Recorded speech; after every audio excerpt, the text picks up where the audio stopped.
Hello साथियों, welcome back to my YouTube channel and mobile application पर आप देख रहे हैं आईएनएम यानी भारतीय राष्ट्रीय आंदोलन का बेहतरीन क्लास, जिसमें हम लोग लगातार कई दिनों से इसको स्टडी कर रहे हैं। और आज टॉपिक 10 में हम लोग तीसरे चौथे दिन के क्लास में देखने वाले हैं क्या, तो 1893 ईस्वी से आगे का जो भी महत्वपूर्ण अधिवेशन, महत्वपूर्ण नहीं, सॉरी फॉर दैट, हम लोग ए टू जेड अधिवेशन को देखेंगे। यानी आपको 1885 ईस्वी से लेकर 1947 ईस्वी के संपूर्ण अधिवेशन का बेहतरीन व्याख्या के साथ हर एक पॉइंट जो कहीं आपको मिलता है कहीं नहीं मिलता है, हमारे यहाँ हर एक टॉपिक पर आपको मिल रहा है बेहतरीन कंटेंट। और इसके साथ ही आपको कराए जा रहे हैं एमसीक्यूज। और हम लोग 1892 ईस्वी तक के क्लास को कर लिया है। आज 93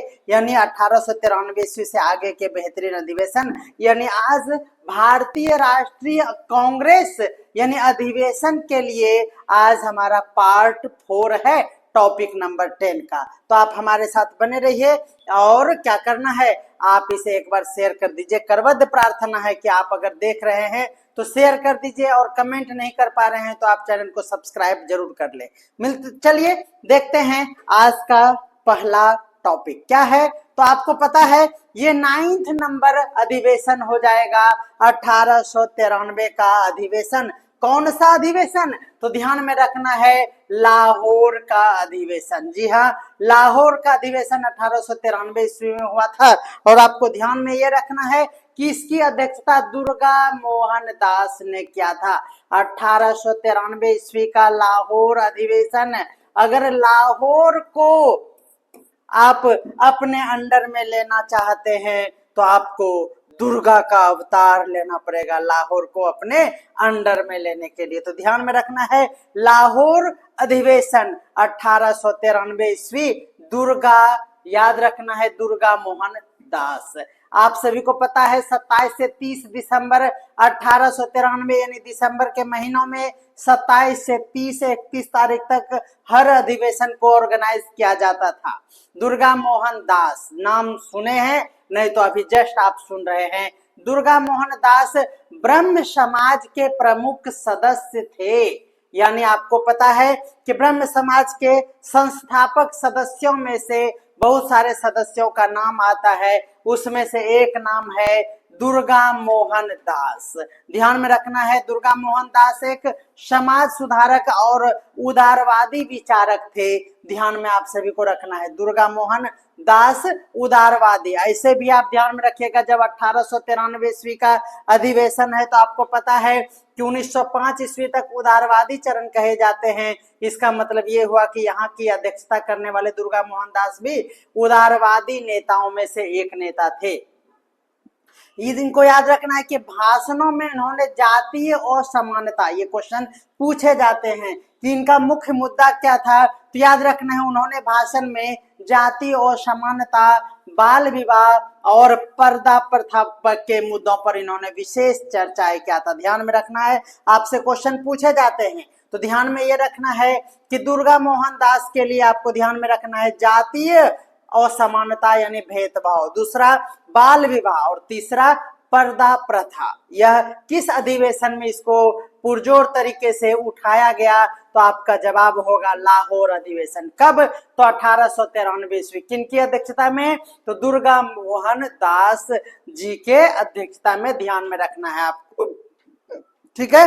दुर्गा मोहन दास ने अपने अध्यक्षीय भाषण में कहा, क्या कहा, आपसे ये क्वेश्चन पूछा गया है कई बार। अभी आप देखेंगे प्रीवियस ईयर के क्वेश्चंस को मैंने इसके साथ इंक्लूड किया है, जहां पर आपको बताया जाएगा कि देखिएगा, भारत की आत्मा को अगर जगाना ही कांग्रेस का मुख्य उद्देश्य है। यह भाषण में इन्होंने ये लाइन कहा है कि क्या, तो याद रखना है उन्होंने कहा कि भारत की आत्मा को जगाना। आत्मा को जगाना मतलब भारत में, भारतीय लोगों में स्वतंत्रता के लिए वह चेतना, वह सोच को विकसित करना जिसके आवेग में आके लोग स्वतंत्रता आंदोलन करे, स्वतंत्रता की मांग करे। उस चेतना को जगाने का काम करता था भारतीय राष्ट्रीय कांग्रेस। ध्यान में रखना है। तो इन्होंने कहा कि भारतीय राष्ट्रीय कांग्रेस भारत की आत्मा को जगाने का काम कर रहा है। यह किसने कहा,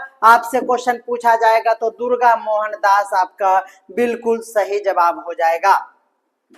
काफी महत्वपूर्ण लाइन ये भी है, पहली बार जनसंख्यांकिकी आंकड़ों और जनगणना पर विस्तृत चर्चा किस अधिवेशन में हुआ था। यानी जनगणना से रिलेटेड अगर आपको प्रश्न पूछा जाता है अधिवेशन में संबंधित, तो आपको ध्यान में रखना है वो लाहौर का अधिवेशन 1893 ईस्वी दुर्गा मोहन दास की अध्यक्षता में होने वाले लाहौर का अधिवेशन, जिसमें जनसंख्या की आंकड़ों को और उनकी जनगणना पर विस्तृत चर्चा की गई थी। अधिवेशन में स्पष्ट किया गया कि कांग्रेस अब केवल राजनीतिक मंच नहीं बल्कि यह एक सामाजिक चेतना का वाहक है।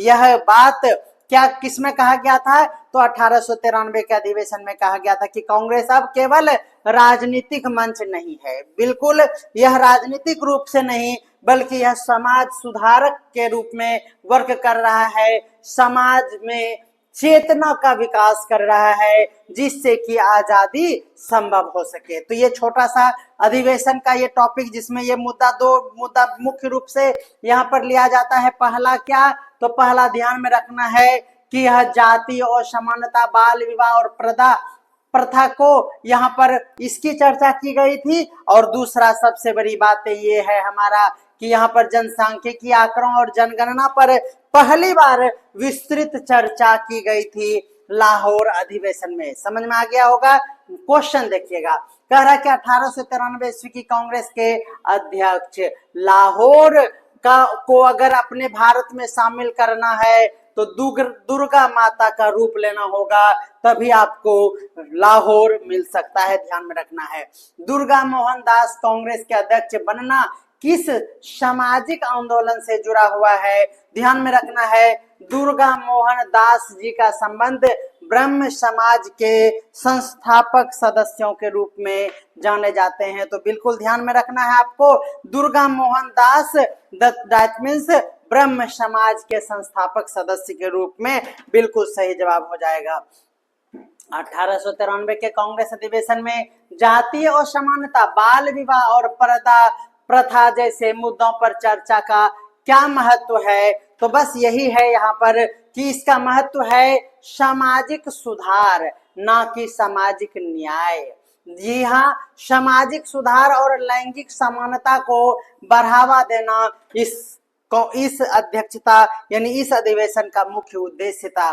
दुर्गा मोहन दास के अध्यक्षीय भाषण में भारत की आत्मा को जगाना, भारत की आत्मा को जगाना कहने का क्या प्रतीकात्मक अर्थ था, तो यही है कि यहाँ पर राष्ट्रीय पुनर्जागरण और सामाजिक जागरूकता पैदा करना, यही तो है कि भारत के आत्मा को जगाने का यहाँ पर संबंध है। 1893 ईस्वी के लाहौर अधिवेशन में किस विषय पर विशेष रूप से चर्चा की गई थी, ध्यान में रखना है, बाल विवाह और पर्दा प्रथा ध्यान में रखना है, या फिर आपको जनगणना भी आपको दे सकता है ऑप्शन में, तो ध्यान में रखिएगा जनगणना भी आपका बिल्कुल सही जवाब हो जाएगा। तो ये लाहौर अधिवेशन से नेक्स्ट क्वेश्चन देखिएगा, लाहौर अधिवेशन में ड्रेन थ्योरी के संदर्भ में क्या कहा गया था, ये क्वेश्चन पूछा गया था। ध्यान में रखना है कि ड्रेन थ्योरी यानी ये याद रखना है आप सभी को कि यहाँ जो चर्चाएं होती थी ना, तो ये एक चर्चा यानी एक बैठक हुआ करता था, यानी इसमें पिछले भी मुद्दों को यहाँ पर रिकॉल किया जाता था। तो ध्यान में रखना है कि यहाँ पर जो ड्रेन थ्योरी जो कि आपको ध्यान में रखना है दादा भाई नौरोजी साहब के द्वारा दिया गया था, इसके संदर्भ में भी यहाँ पर कुछ चर्चाएं हुई थी। यह क्या था, तो ब्रिटिश शोषण का स्पष्ट वर्णन यहाँ पर और भी अलग तरीके से किया गया। तो ध्यान में रखना है आपको, ब्रिटिशर्स के शोषण के खिलाफ यहाँ पर ड्रेन ऑफ वेल्थ थ्योरी को भी एक बार पुनः डिस्कस किया गया था, बिल्कुल ध्यान में रखना है। दुर्गा मोहन दास के अध्यक्ष बनने का क्या सामाजिक संकेत होता है? तो दुर्गा मोहन दास एक उदारवादी और समाज सुधारवादी दृष्टिकोण रखते थे। तो बिल्कुल आपका सही जवाब हो जाएगा। लाहौर अधिवेशन में पहली बार किस पर विस्तृत चर्चा की गई थी? देखिए इस तरह का एकदम ऑप्शन रहेगा तो एकदम जबरदस्त तरीके से आप ऑप्शन टिक कर पाएंगे। जनसंख्यांकी और आंकड़े और उनकी जनगणना से संबंधित आपको ऑप्शन ध्यान में रखना है। कांग्रेस के इस अधिवेशन में, यानी आपको ध्यान में रखना है लाहौर अधिवेशन में राजनीतिक मंच से सामाजिक चेतना का वाहक बनने का संकेत क्यों दिया गया? चूंकि यहाँ पर क्या था, सामाजिक और राजनीतिक दायित्व का समन्वय करना था। बिल्कुल सही जवाब हो जाएगा बी नंबर। नेक्स्ट देखिएगा, कह रहा कि दुर्गा मोहन दास किस सामाजिक संगठन से जुड़े हुए थे? तो बिल्कुल आपका एकदम जबरदस्त क्वेश्चन है। दुर्गा मोहन दास का संबंध ब्रह्म समाज से था। दुर्गा मोहन दास का कांग्रेस अध्यक्ष बनना किस सामाजिक आंदोलन से जुड़ा हुआ था, ये बातें बताना है। तो ब्रह्म समाज और सामाजिक सुधार आंदोलन से बिल्कुल सही जवाब हो जाएगा। 1893 के कांग्रेस अधिवेशन में जाति और समानता, बाल विवाह, पर्दा प्रथा जैसे मुद्दों पर चर्चा क्या सामाजिक महत्व रखता है? तो यही हो गया हमारा सामाजिक सुधार और लैंगिक समानता। देखिए ये जो रिपीटेड हो रहा है ना, इस तरह के क्वेश्चंस आपको बीपीएससी रिपीट करके, यानी हर बार इतना सही क्वेश्चन बीपीएससी के इस प्रीवियस पेपर में आप देखे होंगे। ये बुक इसमें बार बार रिपीट किया गया है, इसीलिए आपको यहाँ पर ये रिपीटेड ऑप्शन देखने को मिलता है। अलग अलग तरीके से ये क्वेश्चंस पूछे जाते हैं, ध्यान में रखना है। दुर्गा मोहन दास के अध्यक्षीय भाषण में भारत की आत्मा को जगाना कहाँ का ये प्रतीकात्मक चिन्ह है? तो यही तो है, आत्मा को जगाना। ये बार बार क्वेश्चन पूछा गया है। राष्ट्रीय पुनर्जागरण और सामाजिक जागरूकता से संबंधित है, ध्यान में रखना है। 1993 के अधिवेशन में जनसंख्या के आंकड़ों और जनगणना पर चर्चा का महत्व क्या था? तो यही तो है, सामाजिक संरचना। बिल्कुल समाज को एक नए तरीके से सुसज्जित और सुव्यवस्थित तरीके से सुचारू रूप से आगे बढ़ाना और इसमें सुधार के बहुत सारे प्रयास किए जाना, यही साबित करता है ये अधिवेशन। कांग्रेस के इस अधिवेशन में राजनीतिक मंच से सामाजिक चेतना का वाहक बनने का क्या संकेत था? तो ध्यान में रखना है, राजनीतिक सामाजिक दायित्व का समन्वय। तो इस तरह से उम्मीद करते हैं कि आप पहला अधिवेशन बेहतरीन तरीके से समझ चुके होंगे। सर आप बिहार में कहां से हो?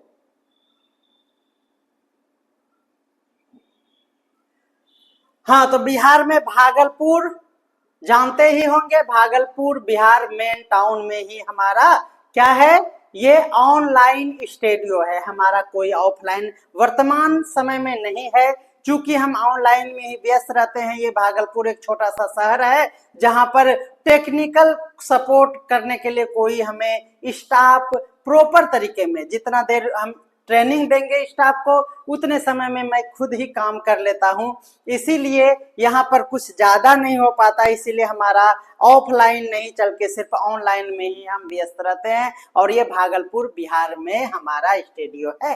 कभी आप भागलपुर आते हैं तो आप हमें जरूर कॉल कर लें, हमें भी आप सबसे मिलने का अवसर मिलता है तो हमें प्रसन्नता होती है। 9525175737 इस पर भागलपुर अगर आते हैं तो जरूर आप हमें कॉल कर ले। चलिए, तो इस तरह से हम लोगों ने 9th नंबर का अधिवेशन अच्छे से कवर किया। बिल्कुल, अब चलिए 10th नंबर का अधिवेशन यानी 10वां अधिवेशन होता है 1894 ईस्वी का। वो फिर से मद्रास में यह आयोजन होता है, ध्यान में रखना है। मद्रास का अधिवेशन आपको हमने गिनाया था कि किस शहर में कितना अधिवेशन। क्या आपने देखा है? हमारे साथ जो भी लाइव जुड़े हुए हैं, आपको हर दिन 9 बजे भारतीय राष्ट्रीय आंदोलन का लाइव क्लास मिलता है। 9 बजे आपको मिलता है बेहतरीन क्लास, भारतीय राष्ट्रीय आंदोलन का मॉडर्न हिस्ट्री का पार्ट है। 10 बजे आपको मिलता है भारतीय इतिहास का, बीपीएससी के पूर्वालोकन का, एमसीक्यूज का क्लास बेहतरीन तरीके से। बीपीएससी में पिछली बार 1 नंबर से रह गए थे।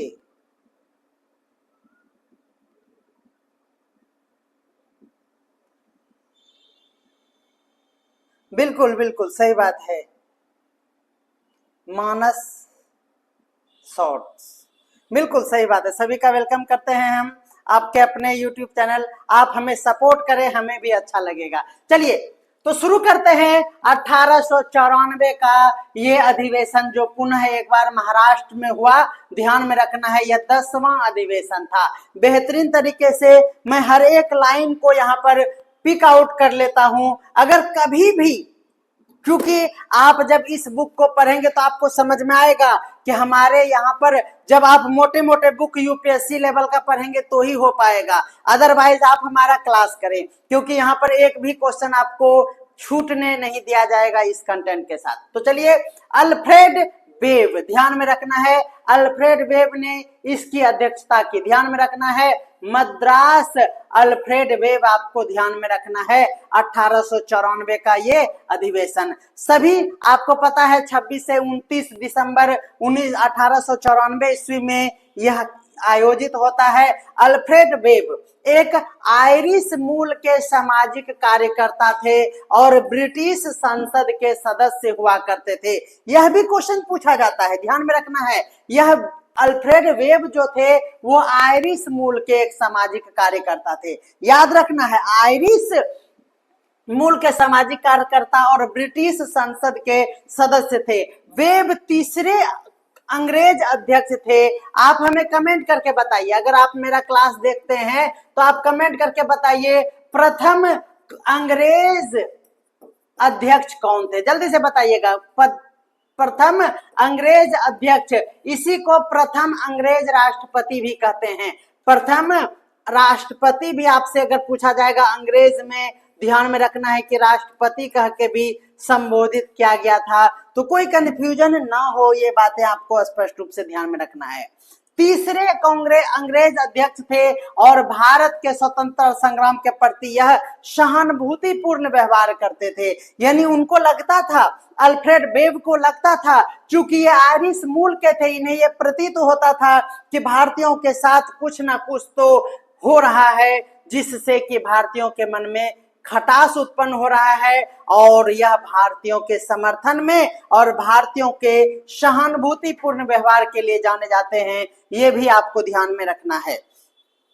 उन्होंने कहा कि भारत की मुक्ति आयरलैंड की मुक्ति जितनी ही आवश्यक है। देखिए, इन्होंने यहाँ पर हम लोगों का पुरजोर समर्थन किया, भारत को मुक्त करना जरूरी है और आयरलैंड की मुक्ति जितना जरूरी ही हम भारत के मुक्ति को भी समझते हैं। यह कौन कह सकता है, तो जो आयरिश मूल के ही होंगे। और अल्फ्रेड वेब आपको ध्यान में रखना है, भारत में सामूहिक अभिव्यक्ति की स्वतंत्रता पर रोक लगा दिया गया था, इसका उन्होंने आलोचना भी किया।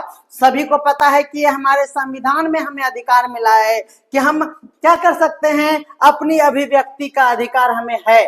तो याद रखना है कि सामाजिक रूप से जब आपको अभिव्यक्ति के अधिकार स्वतंत्रता पर अंग्रेजों के द्वारा रोक लगाया गया था, तो अल्फ्रेड वेब जो आयरिश मूल के थे, इन्होंने इसका विरोध किया था। ये बातें आपको स्पष्ट रूप से ध्यान में रखना है। अल्फ्रेड वेब के नेतृत्व में, याद रखना है, मानवाधिकारों और सांस्कृतिक गरिमा की बातें जोरदार रूप से रखी गई थी। इतनी बातें ही इस अधिवेशन में आपको देखने को मिलता है। और यह अधिवेशन था कौन, तो याद रखना है मद्रास का 1894 ईस्वी का अधिवेशन, जिसकी अध्यक्षता करते हैं अल्फ्रेड वेब ने। बिल्कुल जो आयरिश मूल के थे, यह भी आपको ध्यान में रखना है। 1894 के मद्रास अधिवेशन के अध्यक्ष कौन थे, तो ध्यान में रखना है अल्फ्रेड वेब, आपका बिल्कुल सही जवाब हो जाएगा।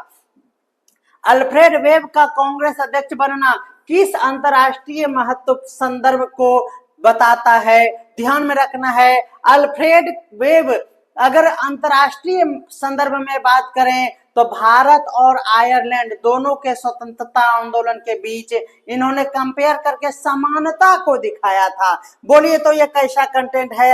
आपको लग रहा होगा कि बेहतरीन कंटेंट है, जहां पर आपको वो सभी जानकारी जो रेयर माने जाते हैं उसका भी हम आपको प्रोवाइड करा रहे हैं बेहतरीन कंटेंट। 1894 के मद्रास अधिवेशन में भारत की मुक्ति आयरलैंड की मुक्ति जैसी जितनी ही आवश्यक है, यह किसका प्रतीक है? तो यह ध्यान में रखना है, यह एक औपनिवेशिक दमन के खिलाफ अंतरराष्ट्रीय एकजुटता का प्रतीक है। बिल्कुल आपको ध्यान में रखना है। अल्फ्रेड वेब के नेतृत्व में कांग्रेस द्वारा मानवाधिकारों और सांस्कृतिक गरिमा पर जोर देने का क्या महत्व था? तो ये ध्यान में रखना है कि सामाजिक न्याय, जहां भी मानवाधिकार संरक्षण आएगा, जहां भी मानवाधिकार संरक्षण आएगा, आपको अल्फ्रेड वेब मद्रास का 1894 ईस्वी का अधिवेशन एकदम दिमाग में आना चाहिए, ध्यान में रखना है। मद्रास अधिवेशन में सामूहिक अभिव्यक्ति की स्वतंत्रता पर रोक का आलोचना क्यों किया गया? क्योंकि लोकतांत्रिक अधिकारों और अभिव्यक्ति की स्वतंत्रता का अल्फ्रेड वेब जो है बहुत बड़े समर्थक हुआ करते थे। भारत को भी उन्होंने समर्थन दिया था, और क्या तो उन्हें सहानुभूति थी हमारे इस राष्ट्रीय आंदोलन के जो भी कार्यकर्ता थे, जो भी सदस्य थे, उनके शोषण को वो समर्थन देते थे। ध्यान में रखना है कि वह अंग्रेज के खिलाफ माने जाते थे। अल्फ्रेड वेब का कांग्रेस में नेतृत्व किस राजनीतिक विचारधारा को क्या समर्थन देता? तो यही तो हम बता रहे थे कि उदार तो थे ही, और वह सहानुभूतिपूर्ण नेतृत्व करता थे, भारत के प्रति वो उदार भाव रखते थे। बिल्कुल आपको सही जवाब मिल गया। अल्फ्रेड वेब के अध्यक्ष बनना कांग्रेस के किस दृष्टिकोण को दर्शाता है? तो याद रखना है, यह अंतरराष्ट्रीय एकजुटता का प्रतीक है। बिल्कुल सही जवाब हो जाएगा। अल्फ्रेड वेब के नेतृत्व में कांग्रेस अधिवेशन में किस मुद्दे पर जोर दिया गया? अल्फ्रेड वेब की जब बात हो तो मानवाधिकार और सांस्कृतिक गरिमा, मानवाधिकार आपको बहुत जल्दी माइंड में आएगा, तो मानवाधिकार आप जरूर याद रखेंगे। नेक्स्ट देखिएगा, 1894 के मद्रास अधिवेशन में किस आंदोलन से सहानुभूति व्यक्त की गई थी? याद रखना है कि आयरिश का स्वतंत्रता आंदोलन, आयरिश स्वतंत्रता आंदोलन, यही तो है मद्रास अधिवेशन का 1894 अल्फ्रेड वेब के अध्यक्षता में किया गया, ये अध्यक्षता में किया गया अधिवेशन। अल्फ्रेड वेब ने किस प्रकार की नीतियों को समर्थन किया? तो लोकतांत्रिक और मानवाधिकारवादी। अल्फ्रेड नोबेल, याद रखना, अल्फ्रेड वेब यानी मानवाधिकारवादी, आपको ध्यान में रखना है। अल्फ्रेड वेब का कांग्रेस अध्यक्ष बनना किस अंतरराष्ट्रीय संदर्भ को बताता है? तो भारत और आयरलैंड के स्वतंत्रता के बीच समानता को दर्शाता है। बिल्कुल आपको याद हो जाएगा हर एक प्रश्न। 1894 के मद्रास कांग्रेस अधिवेशन में भारत की मुक्ति, आयरलैंड की मुक्ति जितनी ही आवश्यक है, यह किसका प्रतीक था? तो यह औपनिवेशिक दमनकारी अंतरराष्ट्रीय एकजुटता का प्रतीक था। बिल्कुल सही जवाब हो जाएगा। अल्फ्रेड वेब के नेतृत्व में कांग्रेस द्वारा मानवाधिकार और सांस्कृतिक गरिमा पर जोर देने का महत्व बताना है, तो यही तो था सामाजिक न्याय और मानवाधिकार संरक्षण। बिल्कुल सही जवाब हो जाएगा। सामूहिक अभिव्यक्ति और स्वतंत्रता पर रोक की आलोचना क्यों महत्वपूर्ण थी? वही बात हो गया, क्या तो लोकतांत्रिक अधिकार और अभिव्यक्ति की स्वतंत्रता का समर्थक हुआ करते थे अल्फ्रेड नोबेल, इसीलिए इन्होंने भारत का समर्थन किया और भारत के लिए सहानुभूतिपूर्ण व्यवहार किया। अल्फ्रेड वेब के कांग्रेस नेतृत्व में किस राजनीतिक विचारधारा को? तो उदार और सहानुभूतिपूर्ण नेतृत्व को इन्होंने उजागर किया। तो उम्मीद करते हैं कि आपने फिर से एक अधिवेशन अच्छे से जाना, और वो था 1894 का मद्रास अधिवेशन, जिसकी अध्यक्षता करते हैं अल्फ्रेड वेब, और वो थे आयरिश मूल के निवासी। ध्यान में रखना है, बेहतरीन तरीके से आपको मिल रहा है हर दिन क्लास। तो आप ध्यान रखेंगे, चाहे आप किसी भी चीज की तैयारी कर रहे हो, आपको जीएस तो पढ़ना ही है, और जीएस का योगदान में आपको हर एक पॉइंट आपके हर एक एग्जाम के लिए बीपीएससी हो या फिर हो आपके ब्लॉक लेवल का कोई भी पोस्ट, जैसे एईडीओ, बीईओ, ये सब जितने भी है टीआरई के लिए इंपॉर्टेंट है। जहां भी जीके जीएस का सेक्शन होता है वहां पर भारतीय राष्ट्रीय आंदोलन का यह श्रृंखला बहुत बहुत कारगर होगा, जहां पर एक भी क्वेश्चन आपका नहीं छूटेगा। बिल्कुल आप सभी हमारे साथ लाइव जुड़े हुए हैं, हमें अच्छा लग रहा है। आपको समय अब फिक्स कर दिया गया है, 9 बजे सुबह आपको लाइव मिलता है भारतीय राष्ट्रीय आंदोलन का। तो चलिए अब शुरू करते हैं 1885 नहीं, सॉरी फॉर दैट, 1895 ईस्वी का। चलिए शुरू करते हैं 1895 ईस्वी का पूना में होने वाला भारतीय राष्ट्रीय कांग्रेस का अधिवेशन। अब ध्यान में रखना है 1895, पो से 95 और पो से पन यानी पुणे आपको ध्यान में रखना है। तो 95 में पुणे में याद रखना है। अध्यक्ष कौन थे? सुरेंद्र नाथ बनर्जी साहब थे, ध्यान में रखना है। सुरेंद्र नाथ बनर्जी साहब ने 1895 ईस्वी में इसकी अध्यक्षता करते हैं, जो कि हुआ था पूना में। तो पूना अधिवेशन आपको ध्यान में रखना है।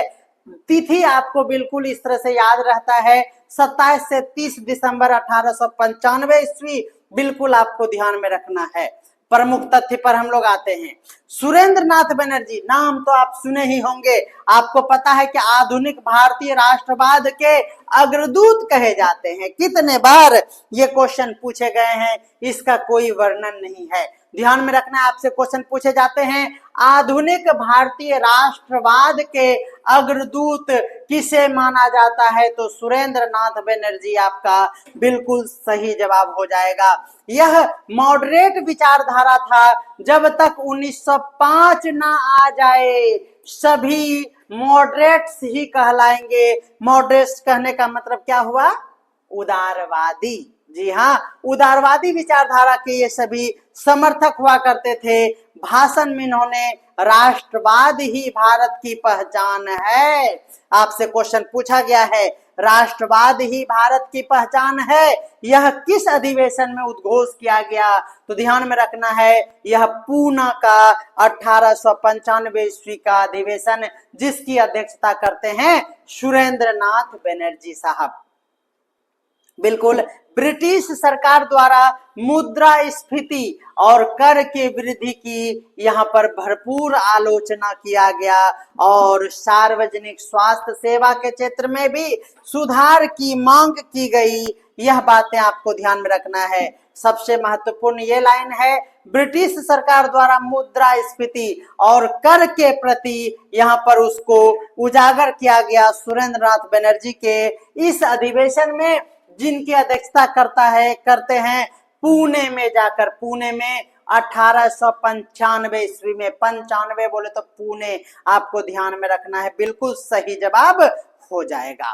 तो चलिए आगे हम लोग देखते हैं, कुछ बातें हो गया तो याद रखना है, ये सब जो है ना आपके बुक में इसे इग्नोर कर दिया गया है ना। तो आपके मन में होता होगा कि कुछ बातें तो हैं जो हमारा छूट ना जाए। हमें भी यही लगा कि कुछ बातें होगी जो अगर हर अधिवेशन से पिक आउट किया जाए, कहीं वो छूट ना जाए। तो ध्यान में रखना है कि आपका वही सपोर्ट करने के लिए हम A to Z अधिवेशन की श्रृंखला को कंटिन्यू कर रहे हैं।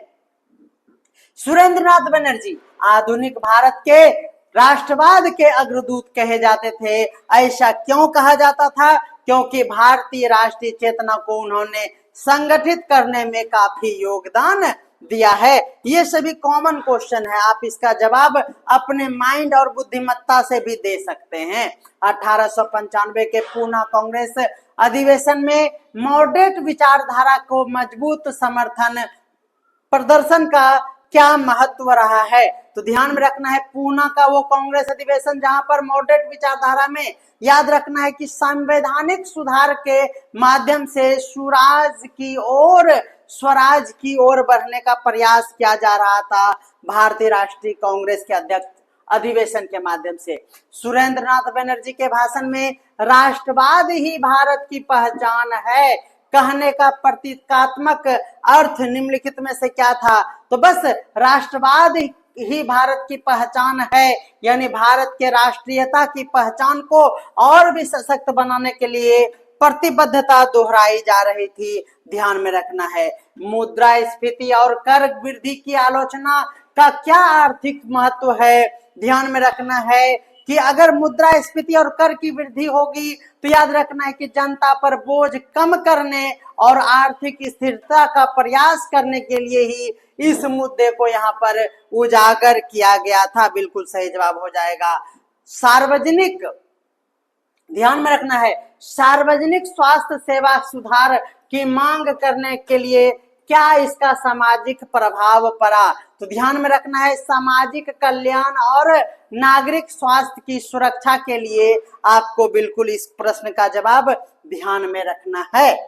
तो ये एक छोटा सा टॉपिक फिर से हमारा कवर होता है। आपको इसमें और भी अलग अलग तरह से क्या पूछा जा सकता है? कुछ नहीं पूछा जा सकता है। मुद्रास्फीति की बातें जो हमने थ्योरी में कराया वह आप अच्छे से याद कर लीजिए, एक डायरी बना लीजिए और दो चार बातें जो आपको याद रहता है वो मत नोट कीजिए, जो आप याद नहीं कर पाते हैं आप उसे अवश्य नोट कर लिया कीजिए।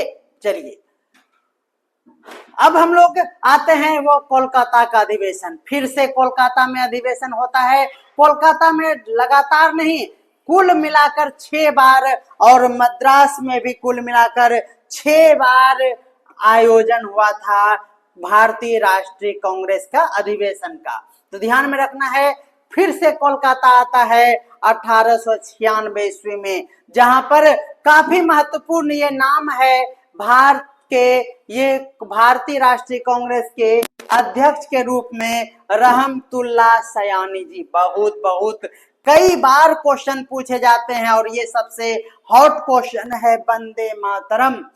याद रखना है आपको, रहमतुल्ला सयानी का नाम कोलकाता अधिवेशन से है और 1800 क्या तो 96 ईस्वी का ये कोलकाता अधिवेशन, ये 12वां अधिवेशन था।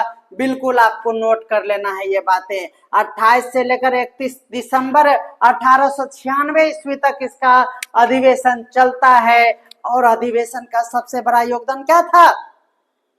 वंदे मातरम का प्रथम बार सार्वजनिक गान किया गया। कई बार क्वेश्चन पूछा जाता है। ध्यान में रखना है कि वंदे मातरम का सार्वजनिक रूप से गायन किस अधिवेशन में होता है? तो ध्यान में रखना है, कोलकाता का अधिवेशन 1896 ईस्वी। कोलकाता का अधिवेशन 1896 ईस्वी रहमतुल्ला सयानी की अध्यक्षता में वंदे मातरम को सार्वजनिक तौर पर गाया जाता है। ध्यान में रखना है, रहमतुल्ला सयानी मुस्लिम समुदाय से आने वाले दूसरे अध्यक्ष थे। हमने आपको बताया था, क्या आप हमें कमेंट करेंगे? कमेंट कीजिए। तो प्रथम मुस्लिम अध्यक्ष पूछा जाता है या फिर ये भी पूछा जाता है प्रथम मुस्लिम राष्ट्रपति, ये भी पूछा जाता है भारतीय राष्ट्रीय आंदोलन में, या फिर ईस्वी देकर पूछा जाएगा तो नोट करना है कि यह स्वतंत्र भारत का नहीं बल्कि भारतीय राष्ट्रीय कांग्रेस में अध्यक्ष को पूछा जाता है राष्ट्रपति कह के। ध्यान में रखना है, तो मुस्लिम, याद रखना है, मुस्लिम समुदाय से आने वाले दूसरे अध्यक्ष थे कौन? तो रहमतुल्ला सयानी। याद रखना है आपसी को, सयानी ने क्या कहा? तो भारत केवल एक राजनीतिक इकाई नहीं बल्कि एक सांस्कृतिक शक्ति भी है। यह कथन किसका था? तो रहमतुल्ला सयानी जी का था। कब कहा गया था? तो कोलकाता अधिवेशन में 1896 ईस्वी के कोलकाता अधिवेशन में यह कहा गया कि भारत केवल एक राजनीतिक इकाई नहीं है बल्कि यह सांस्कृतिक शक्ति भी है। अंग्रेजों तुम याद कर लो। बिल्कुल।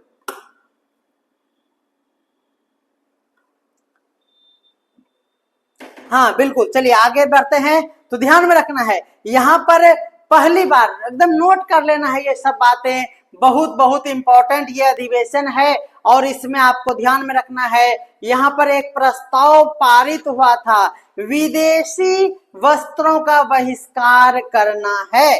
यहाँ पर यह प्रस्ताव लाया गया कि हम लोगों को विदेशी वस्त्रों का बहिष्कार करना है। कोलकाता अधिवेशन में ये बातें रखी गई थी। पहली बार स्वतंत्र शिक्षा नीति, बिल्कुल ध्यान में रखना है, स्वतंत्र शिक्षा नीति पर अलग प्रस्ताव पारित हुआ था इस अधिवेशन में। भाषणों में धर्मनिरपेक्षता और एकता पर जोर दिया गया था। आपको पूछा जाता है वंदे भारत का गूंज आंदोलन में सांस्कृतिक आधार बनते हैं, बिल्कुल आपको नोट कर लेना है। तो यह इंपॉर्टेंट बातें आपको अच्छे से समझ में आ गया है कि यह था भारतीय राष्ट्रीय आंदोलन में भारतीय राष्ट्रीय कांग्रेस का 12वां अधिवेशन, जिसकी अध्यक्षता करते हैं कौन, जल्दी से बताइएगा।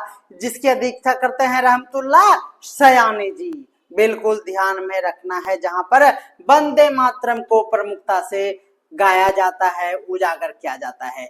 सुरेंद्र नाथ बनर्जी को आधुनिक भारतीय राष्ट्रवाद के अग्रदूत क्यों कहा जाता है? चूंकि इन्होंने भारतीय राष्ट्रीय चेतना को संगठित करने में काफी योगदान दिया था, ध्यान में रखना है। 1895 के पूना कांग्रेस अधिवेशन में मॉडरेट विचारधारा को मजबूत प्रदर्शन का क्या महत्व है? तो बस यहाँ भी वही प्रदर्शन का महत्व है, संवैधानिक सुधार के माध्यम से सुराज की ओर बढ़ना। बिल्कुल सही जवाब हो जाएगा। सुरेंद्र नाथ बनर्जी के भाषण में ध्यान में रखना है,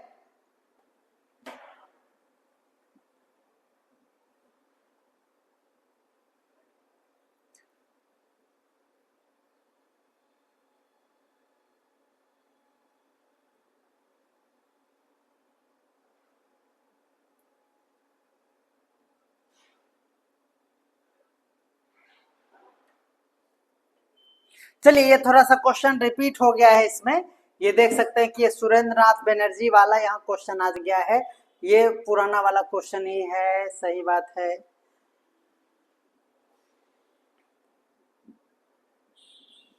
ठीक है, तो मुख्य रूप से आपको ये ध्यान में रखना है, थोड़ा सा ऑब्जेक्टिव में थोड़ा सा परेशानी हो गया, तो इस स्लाइड को आप मुख्य रूप से याद रखिए।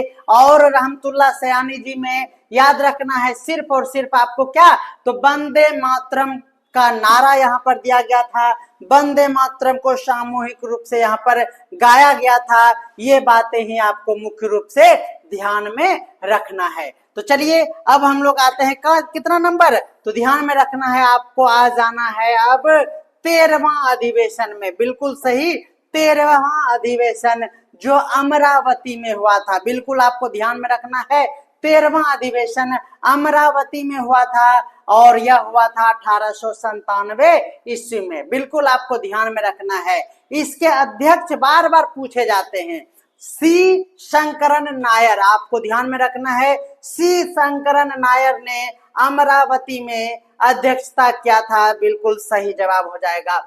27 से 29 दिसंबर 1897 ईस्वी तक इन्होंने इसका आयोजन करवाया और इसकी अध्यक्षता भी किया। उन्होंने देखिए बिल्कुल उन्होंने स्पष्ट किया, यानी सी शंकरन नायर ने भारतीयों को गुलाम बनाए रखने के हर नीति को अस्वीकार किया। यह बातें उन्होंने अपने भाषण में कहा, भारतीयों को गुलाम बनाए रखने का जो भी नीति है वह भारतीयों के द्वारा अस्वीकार किए जाते हैं।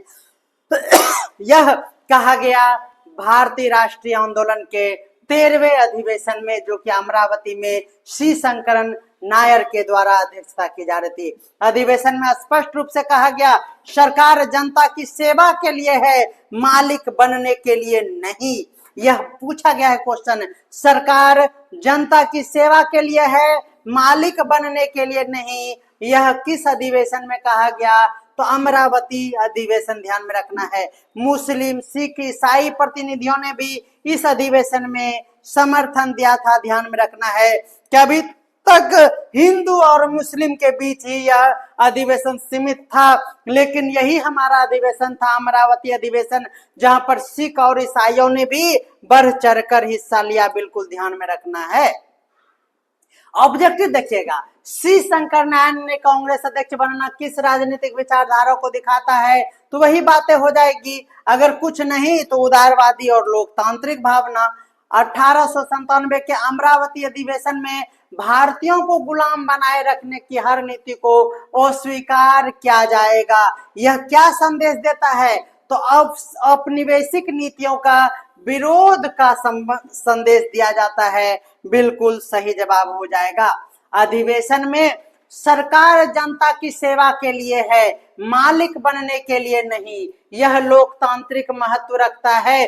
कैसा? तो ध्यान में रखना है कि यहाँ पर जैसे ही आ गया कि मालिक बनने का नहीं है, इसका मतलब प्रशासनिक जवाबदेही और जनसेवा की अवधारणाओं को यहाँ पर उजागर किया जाता है। ध्यान में रखना है। मुस्लिम, सिख, ईसाई का प्रतिनिधित्व के लिए आपको ध्यान में रखना है ये अधिवेशन। और इसमें समर्थन देने का क्या संकेत है? तो हिंदू, मुस्लिम, सिख, ईसाई आ गए हैं, यानी धार्मिक एकता और राष्ट्रीय एकजुटता को यहाँ पर दिखाया जाता है। ध्यान में रखना है।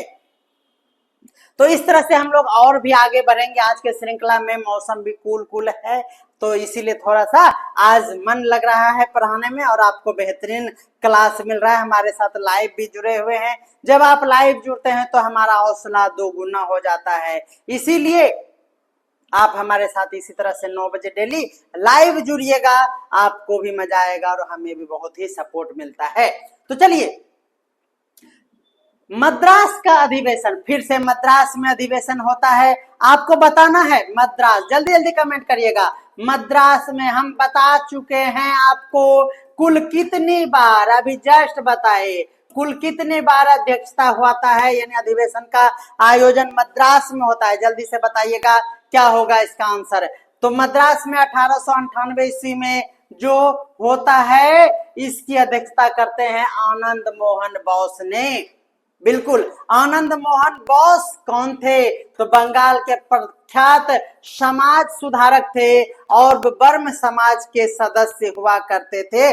बिल्कुल सही जवाब है। आपको हमने पिछले सेशन में भी कई बार इस पर चर्चाएं किया था, यह आपको ध्यान में रखना है। यह अधिवेशन शांति और गरिमा से संपन्न हुआ और ये मॉडरेट चरण की पुष्टि करता है।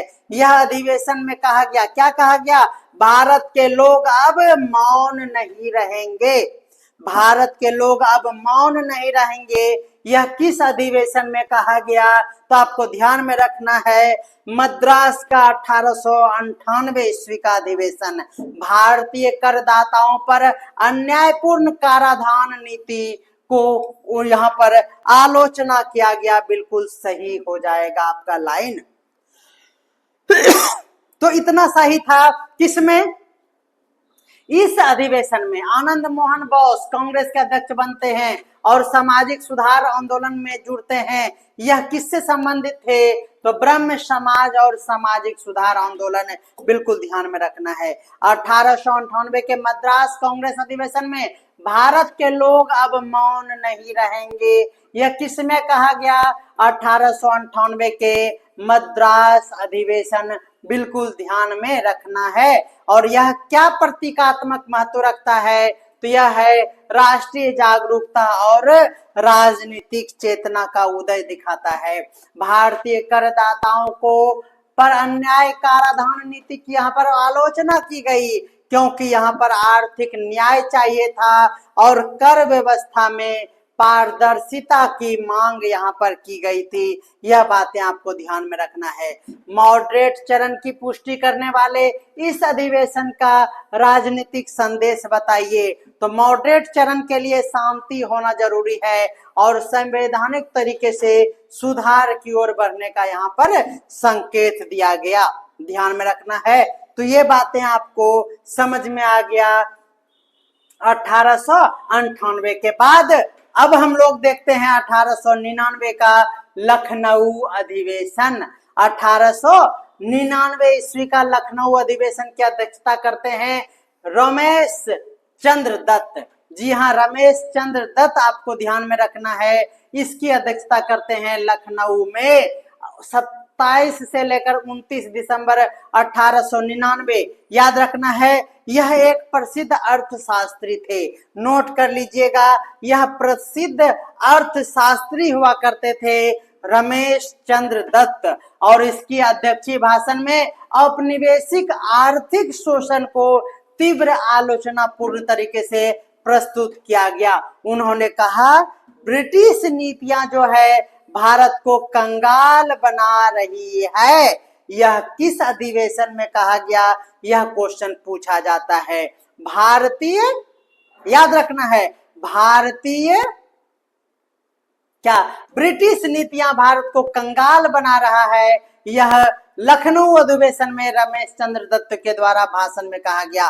पहली बार कांग्रेस मंच पर ड्रेन थ्योरी की विश्लेषणात्मक प्रस्तुति हुआ था।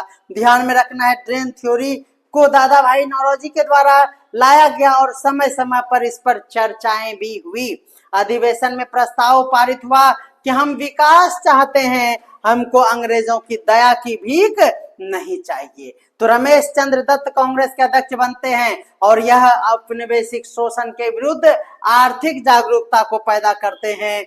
1899 के लखनऊ अधिवेशन में औपनिवेशिक आर्थिक शोषण की आलोचना करते हैं, क्योंकि भारतीय आर्थिक संसाधनों को के दोहन पर उन्होंने तीव्र प्रहार किया। ध्यान में रखना है, ब्रिटिश नीतियां भारत को कंगाल बना देगी, यह कथन किसका है, आपसे क्वेश्चन पूछा जाता है। तो ध्यान में रखना है आपको, नाम क्या, ब्रिटिश नीतियां, बिल्कुल रमेश चंद्र दत्त आपको ध्यान में रखना है। इन्होंने क्या प्रतीक हुआ, तो आर्थिक दुर्दशा के प्रति ब्रिटिश नीतियों की इन्होंने आलोचना किया। कांग्रेस मंच पर पहली बार ड्रेन थ्योरी की प्रस्तुति किस तरह, तो ध्यान में रखना है, ड्रेन थ्योरी तो आर्थिक सोच में आत्मनिर्भरता का उदय कराता है। बिल्कुल सही जवाब हो जाएगा। हम विकास चाहते हैं, हमको दया नहीं चाहिए। यह सामाजिक भावना किसको दिखाता है, तो औपनिवेशिक दया के बजाय आर्थिक आत्मनिर्भरता की मांग आपका बिल्कुल सही जवाब हो जाएगा।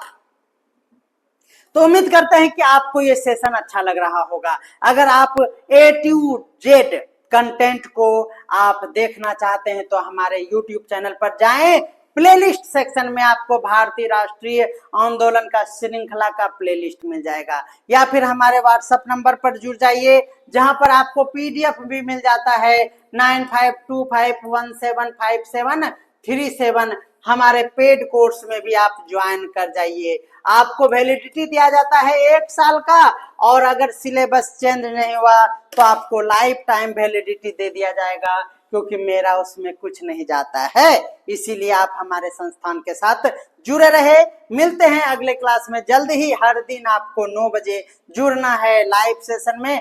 5-10 मिनट इधर उधर टाइम लेट हो जाता है मैनेजमेंट में, तो उसे बर्दाश्त करेंगे और हमारे साथ लाइव जुड़ेंगे। जैसे आज आप जुड़े तो हमें उत्साह की अनुभूति हो रही है, हमें भी लग रहा है कि हाँ, हम कुछ अच्छा कर रहे हैं। तो मिलते हैं अगले क्लास में। आपका नाम भी हम ले लेते हैं, अर्चना मैम। आप जब भी आते हैं हमें अच्छा लगता है कि चलिए कोई तो हमारा वैल्यू दे रहा है। तो चलिए, और भी बहुत सारे, लेकिन आप जिस तरह से एक्टिव होकर हर एक प्रश्न का उत्तर देते हैं हमें अच्छा लगता है। धन्यवाद, दिल से आभार आपका व्यक्त करते हैं। मिलते हैं अगले क्लास में जल्द ही, तब तक के लिए सभी को बाय बाय।